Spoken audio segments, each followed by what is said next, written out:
गोंदिया जिल्ह्यात होणाऱ्या नगर परिषद आणि नगरपंचायतच्या निवडणुकीसाठी भारतीय जनता पार्टी सज्ज असून या निवडणुका पूर्ण ताकदीने लढणार असल्याची माहिती भाजप आमदार विनोद अग्रवाल यांनी दिली आहे। तर लवकरच पक्षश्रेष्ठींकडून नगराध्यक्षपदाचे उमेदवार जाहीर होतील आणि गोंदिया नगर परिषदेवर भाजपचीच सत्ता बसेल असा विश्वास देखील आमदार विनोद अग्रवाल यांनी व्यक्त केलाय। याशिवाय निवडणुकीच्या युतीबाबत पक्षाचे अध्यक्ष निर्णय घेतील अशी माहिती आमदार विनोद अग्रवाल यांनी दिली आहे।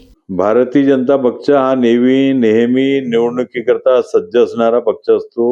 आमचे रात्रंदिवस संघटनेचे कार्य, लोकप्रतिनिधीमधून जनतांची विकास कामं, जनतांची समस्या सोडवणे यावर आमचा भर असतो आणि कधीही केव्हाही कोणती निवडणूक लागली त्याकरता आम्ही सज्ज असतो।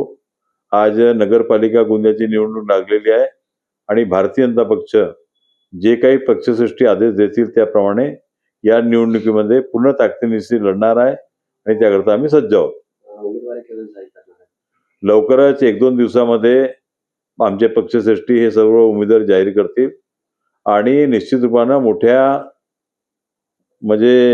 ताकदीनिशी आम्ही लढणार आहोत आणि गोंदिया नगरपालिकेमध्ये निश्चित रूपाने आमची सत्ता येणार आहे। विशेष प्रतिनिधी NTV न्यूज मराठी, गोंदिया।